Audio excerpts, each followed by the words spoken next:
The Republican Zone is brought to you by Drew Murray.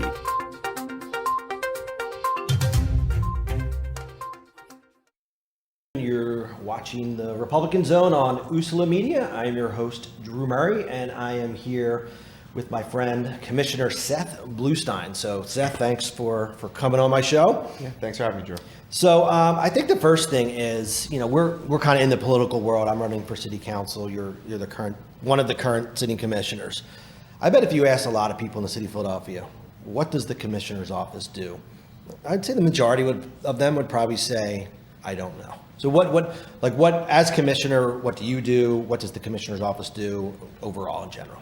Yeah, I think that's true. Although since 2020, I do think there's been some more attention on the commissioner's office than there has been in the past. You became very famous in 2020. You and Hal Schmidt. For better or worse. For better, probably worse in many ways. So. So the commissioner's office runs voter registration and elections for the city.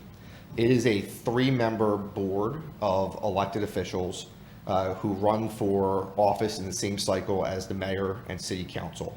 And it's our job to make sure that voters are able to register to vote, that the elections are planned. That includes programming the voting machines, training election board officials, signing up polling places, delivering the voting machines, and then making sure that the voters have the ability to exercise their right to vote, show up at the polling place, vote, and then all of those results come back to us on election night. And then we spend the next couple weeks going through the ballots, making sure that the results are what they're supposed to be, that they are audited, and then we certify the election. Okay. And this is a big election coming up, and I guess actually first of all, you bring up the people who actually work at the polls. Are you looking at this cycle? Or how have the past cycles been? Have you had enough people to work? Is it always since the pandemic? I'm sure it's been a challenge. Do you think there's going to be an issue this cycle, or are we kind of back to normal where most polling places will have everyone they need? Yeah, I mean, running elections is a very narrow but important responsibility, and it's a very complex logistical operation. I mean, we're talking about making sure that we have the entire city covered for 1 million registered voters throughout the entire city who vote at over 1,700 divisions, which requires over 8,000 poll workers and hundreds of permanent and temporary employees at the central office to make sure that that job works. And as you said, recruiting poll workers is always a challenge. And the interest amongst the public to become a poll worker usually rises or wanes with the interest in the election cycle. So when you have a presidential election, it's much easier to recruit poll workers. When you have a low turnout district attorney or controller year, it's harder to recruit. And we try and mitigate that with communications efforts and working with community groups and the parties. We actually just voted this past year to raise the pay for the poll workers. Not only do they deserve to be paid at a rate for doing such a hard job on a long day. For working 13 hours a day. And it's even longer than more than that because they have to get there early to set up. They have to wait for the police to come to pick up the results. They have to do training. So it's a long day. It's hard work. And it does help with the recruitment though. And what's the pay this cycle? And it varies, right? Like if you do training, if you're bilingual, if you can be a translator. So what are those? What are those levels? So the base pay is $200. So if you sign up to go work at the polls, you show up, you work your day, you can make $200. If you do training, you earn an additional $50. And then if you are a bilingual interpreter, you can earn additional money on top of that, so that you can get paid up to $295. So $295 is the max. Is the maximum. And the training is all online, or is it all in person at this point? We offer both. You offer both. We have online training options and we have in-person training options. Okay. And it's, I would argue that they should probably get paid a little more. As someone who's actually worked outside the polls, handing out ballots, it's a long, hard day. Yeah. So I think they should get a couple more bucks, but I think that's above our pay grade, at least for now. So what are some of these? So what would what would this cycle be considered? So you said a large turnout like the president, a small turnout like the DA's race. Would this be kind of somewhere? This is a city council race, mayor's race. There's a Supreme Court justice that would be voted on this year. I guess Superior Court, Commonwealth Court, other judges. Would this be considered a kind of in the middle somewhere?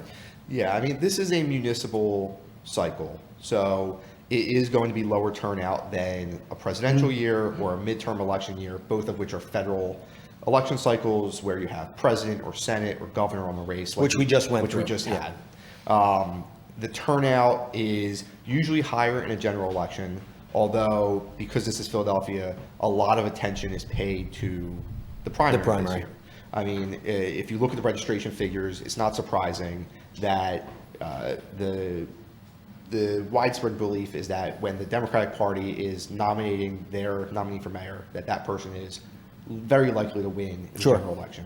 So a lot of attention and turnout and resources are being spent right now between now and May 16th for that primary. And so the turnout in last cycle, the general, was it like 53% in that range? Am I remembering that correctly? It's usually between 50 and 55% for a midterm election.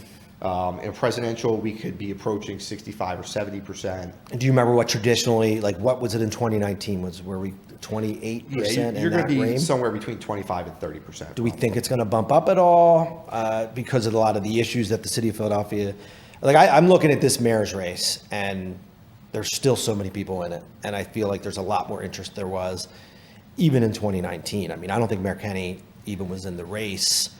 Not 29, but let's say even back to 2015, I don't think Mayor Kenny was even in the race until like a week or two before petitions went out. So I feel, it looks to me like this cycle might be a bump up from 2019, but. Yeah, it might be. From 2017 through 2020, when Trump was president, we did see a pretty steady increase in turnout in Philadelphia. I think a lot of that was driven by the news and the attention that the environment was garnering during his term in office. And we've seen that dip back down a little bit over the past year and a half, although turnout is still up compared to 8 to 10 years ago. So I think it's hard to predict exactly what turnout will be. I think we need to see who's actually going to remain in the race after petitions are filed and see what kind of resources are being spent to drive out turnout. And it's, you're the Republican commissioner. I'm a Republican city council candidate. I mean, we're both still watching this primary race in the mayoral election. I'm curious.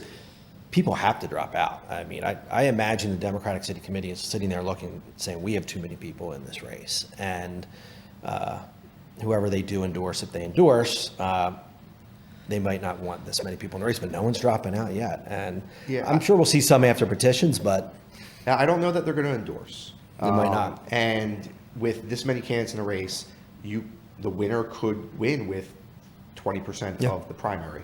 And I think that is a motivating factor for staying in.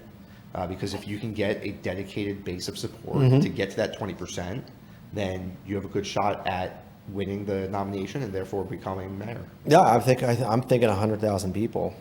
If you can get 100,000 people to vote, I think that wins this primary at this point, and maybe even less.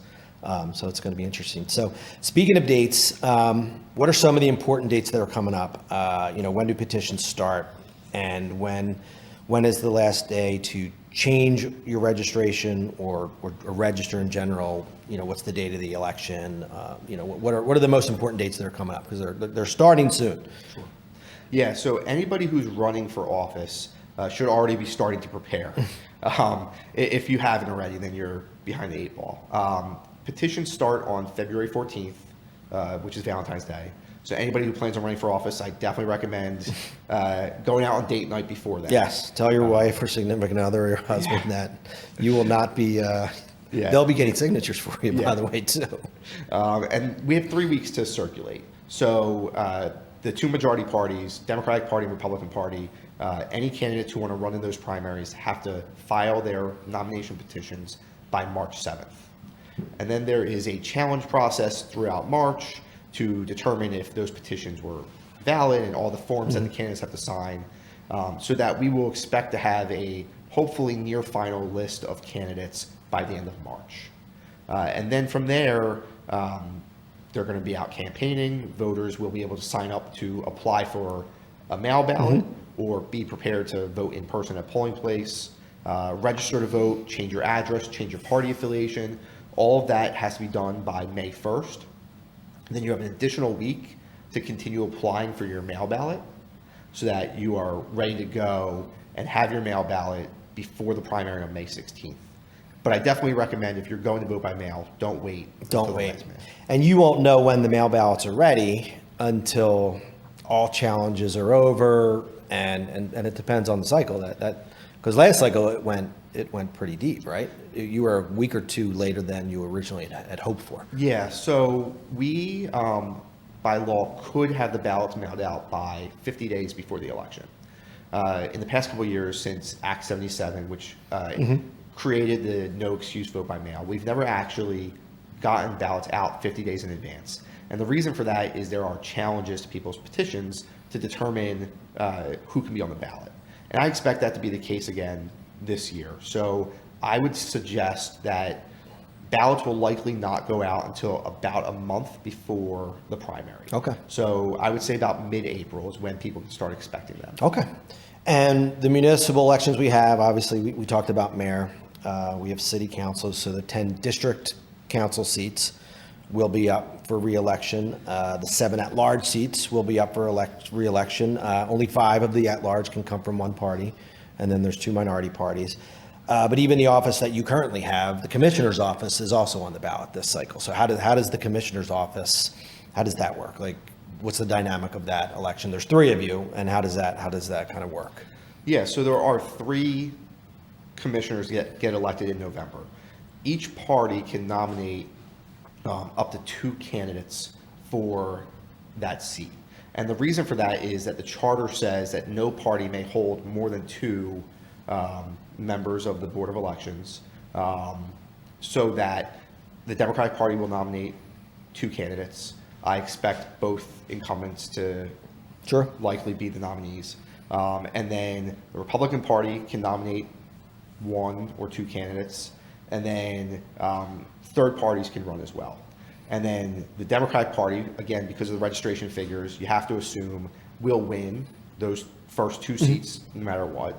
And then it comes down to that 3rd seat and whether it will be held by a Republican, which it has been for the past 70 years, or whether a third party nominee will win that seat. Could win that seat. So it's going to be an interesting election, for city council, for mayor, and for the offices that you currently hold in City Hall. So, and in 2019, we talked about the third party. It was the same thing. In 2019, prior to that, there were 2 minority-held seats that were always Republicans, and that's what I think a lot of us expected to happen. But a third party came in and unexpectedly, to many, maybe not to all, took one of those seats.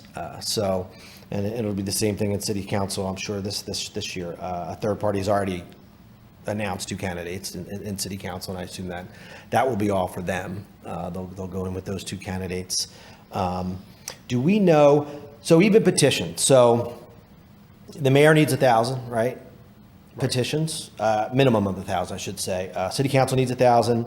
At large, I should say. 750? 750 for a district council seat. Commissioner the same way? 1,000, yep. Now, how about and that's I guess just for Republican and Democrat petitions, right? Is there a number yet for third parties who can get, I think, signatures from any registered person in the city of Philadelphia, whether it's an independent, Republican, or Democrat? Is that number set yet? Yeah, how many? So third parties have a different nomination process to get on the ballot. And what they do is they circulate what's called nomination papers. And those papers can be circulated between March 8th and August 1st. So they have a much longer period of time to circulate. They also can get signatures from anybody in the city. So if you're a Democrat or Republican running in the primary, you have to get signatures from within your party. For third party candidates, that's not the case. And then the number of signatures that's required is based off of a formula, and that's dependent on past election results from last year. So the commissioner's office will determine that number, and it will be published prior to March 8th. Okay, so it's all the way, it goes, so we won't know, when I say we, as in, because I'm going to be getting petitions starting February 14th, we won't know what those numbers are until then. But it's going to be a larger number than normal, because I would say on a typical year, it would have reverted back to, I assume, the district attorney's race, because it's a citywide race.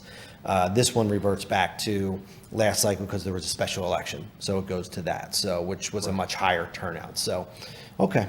So we're going to take a quick 1-minute break. You're listening to the Republican Zone on USLA Media. I am Drew Murray with my friend Commissioner Seth Bluestein.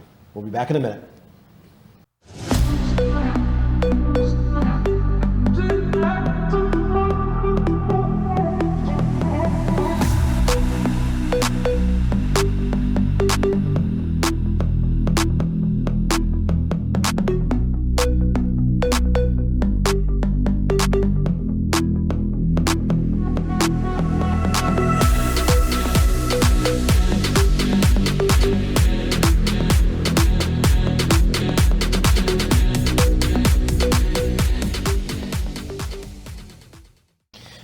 Good afternoon. We're back. You're watching the Republican Zone on USLA Media. I'm your host, Drew Murray, and I am here with my friend Commissioner Seth Bluestein.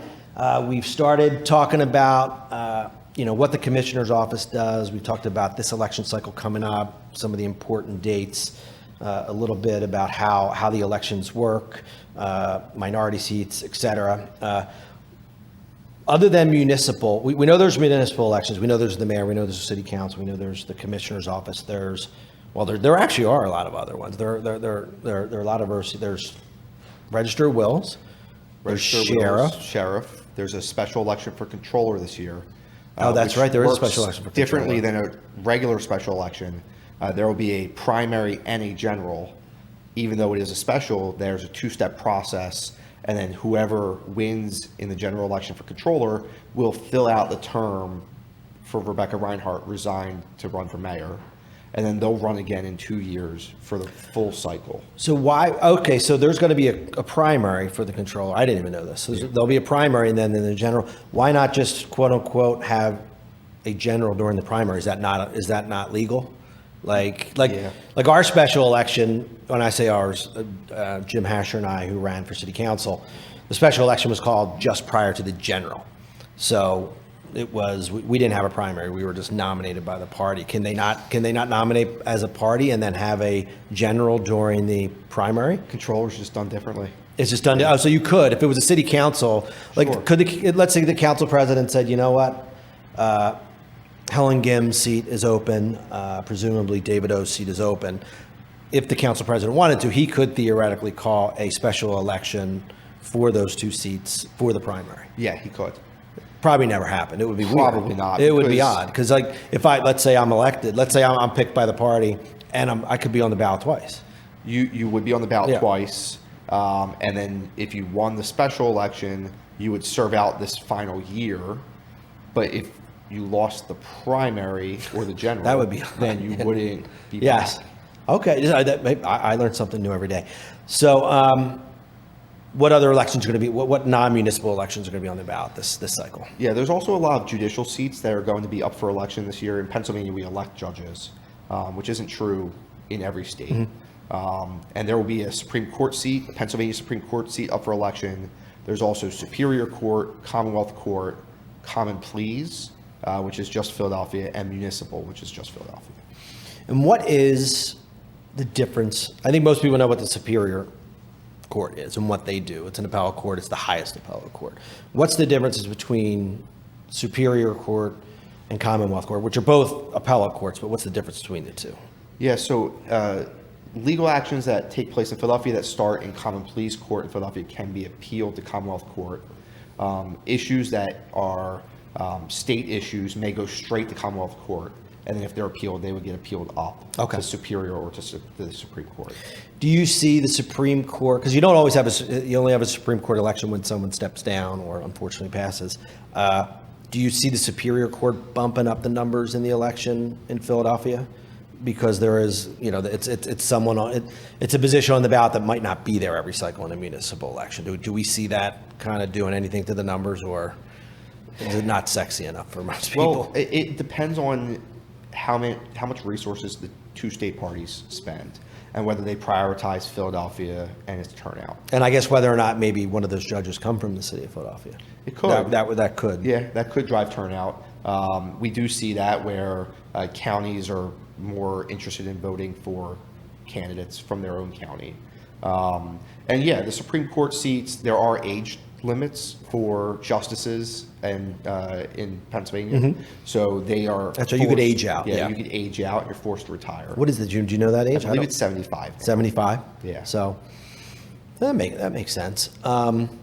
What else is new in this cycle? Like, and I probably should know this more now. So traditionally, you would walk in to vote. To actually vote in person, and you'd sign the book, and it was an old-fashioned poll book. Is my understanding that's going to change now? It's going to be these are going to be electronic poll books. Yeah, there's been a lot of changes in our elections in the last 4 years. For the first 8 years that I served in the commissioner's office as deputy commissioner, elections were run pretty much the same way they'd been run for decades. And then in 2019, we had to get new voting machines because the Governor Wolf decertified all the voting machines across the entire Commonwealth. So we had to go through a procurement process and get new voting machines. And then in 2020, we had Act 77, so we had a new vote by mail process. And now we're finally completing the procurement process, and we're implementing new electronic poll books. Will that happen for the primary? That will very likely happen for the primary. Okay. The project team that's working on that believes that we are moving full steam ahead. Things are looking really good. The product's been, it's been certified by the Department of State. It has been tested in a pilot election.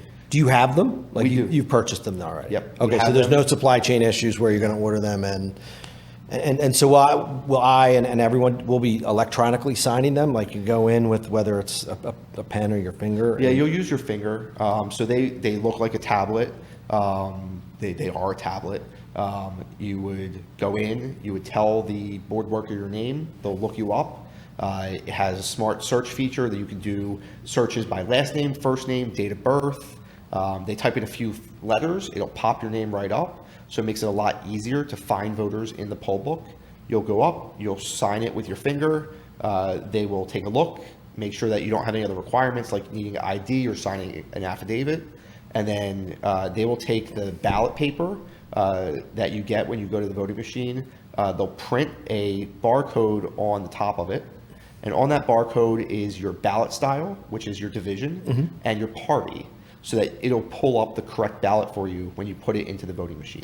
And why is this better? I imagine from a mail-in standpoint, it's almost imperative. It's going to make, I would assume it's going to make your life a lot easier, because you would have to wait for mail-ins, have the mail-ins completed, meaning, and I say completed, you need to know who is mailing in or who's applied to mail in, and then you have to print the books, and you physically have to print them, and I'm assuming that takes time. I don't know if it takes a day or a week or 3 weeks, but there's 1,600 books you got to, actually probably more than 1,600 books that you got to print. Yeah, there are 2 poll books per division, 1,703 divisions. So we have over 3,400 poll books that have to get printed. And that print job takes a very long time. It takes, we have to start that process about 2 weeks before the election. And then we do print supplemental poll book pages, for anybody who changes stuff beyond that 2-week period. But what this will allow us to do is to program the electronic poll books and update them with supplemental information in real time, so that even leading up to a few days before the election, we can make sure the poll books are as accurate as possible. Sure. And then for the check-in process, the poll books were split between A through L and M through Z. So if your last name was very popular where you live, letter-wise, you might have to wait in line for that one poll book, as opposed to being able to use either one. Gotcha. Whereas with an electronic poll book, it'll have all the voters in both books. So you're not going to walk up to anymore to A to M, Right. and then N to Z. You're So just going to. it speeds up the check-in process. It allows it to be more accurate because it's easier to find people when you're typing someone's name in than having to flip through pages trying to find the person. So overall, it will make voting in Philadelphia easier and more secure. Okay. And from a mail-in standpoint, when people are doing mail-in for the first time, so let's say they get it and they're what are their options if they get them, if they apply for mail-in ballot and they get it and they're like, you know what, I don't think I'm a little late in the game. I should have applied earlier. I'm just getting it now. I want to go in person and vote. What can they do that, I guess? Sure. Yeah, so there's a couple of options if you get your mail-in ballot back later than you think you have time to return it to us. So the first thing is, if you do want to vote by mail, you can return that ballot to our office at City Hall or into one of our drop boxes. And the drop boxes get picked up daily. Daily, okay. We have chain of custody forms for the staff who retrieve the ballots. Chain of custody forms get signed off when those ballots get returned to our office. They get sorted and recorded into the computer system. And then anybody who has an email on file gets an email that we received their ballot. If they do that, how quickly do you think it happens? Like they get that email? Is it within 24 hours if they go to a Dropbox or your within office? 24 hours. And then if you don't want to do that, which is totally fine, you can go vote in person. You take your ballot packet that we sent you and you bring it to your polling place, and you can have it spoiled by the judge of elections.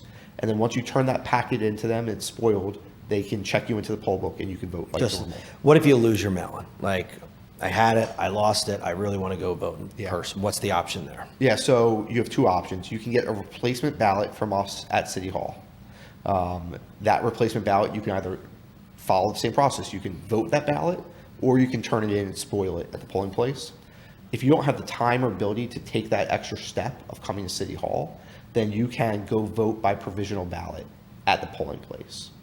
And why is it provisional? It's so you vote provisional, and basically when that vote, you're not in the machine.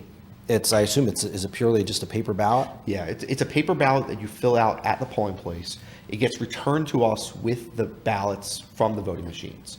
And then our staff go through them to verify that you're eligible to vote and that you did not vote by any other method. So we make sure that you didn't vote in the voting machine. We make sure that you didn't return your mail ballot. And if you are shown to be eligible and that you didn't already vote, then that provisional ballot will get counted. So you're ensuring on many levels that one person, one vote. Correct. And some people might be worried. Well, I saw someone do provisional. What if they voted on the machine? You have a series of checks and balances to make sure it's one person, one vote. Yeah. And it's a very secure election. It is. It is a very secure election. So, well, I want to thank you. Looks like we're coming up on the end. I want to thank you, number one, for the job you do. I want to thank you for the hard work you did in 2020. I know we talked about it a little bit. We touched on it. That was a tough time for you, for Al, for your families. I want to thank you for kind of going through that and then coming back when Al stepped down and said, "Hey, I want this job," and Mayor Kenny appointed you. So I want to thank you for sticking with it. I think there were a lot of people, including myself, because I didn't know you that well. I said, I wonder if Seth's even going to do this, because it was a tough time in 2020. So thank you. I want to thank you for coming back and thank you. Yeah. And doing a job that I'm sure is not it's not the easiest job. It's not in the an world. easy job, but it's extremely important that we have a truly bipartisan Board of Elections. Sure. Where we have Philadelphia's voters' interests at heart, but we're also able to make sure that there are proper checks and balances on the voting process, because that's what will make sure that we have confidence in our elections. And we run elections not just for the city, but we run the statewide elections and the presidential election. And there are a lot of voters that need to make sure that there's a reliable process in place. Absolutely. And I tell people, Republicans, I'll be honest with you, we gave mail-in a bad name. And I tell people, I don't care how you vote. I don't care how if you vote for me, I said, I don't care if you do it by mail or in person. If you can't get there in person, or you don't know you can get there, vote by mail. It's a secure way to vote. And if you want, for me personally, if you want more balance on city council, for example, or if you want more balance in government, make sure you get out there and vote. And I'm one of those people who says, if you don't vote, don't complain. So it's a very important process, and there are people around this world who would die for the right to vote, and we get to do it pretty easily. We get to mail it in or go in person. In my case, I think I'm about a block away from my polling station. So thank you for coming on. I think this was a great discussion. We're going to sign off here. You're listening to the Republican Zone on USALA Media, and I'm your host, Drew Murray. Thanks for watching.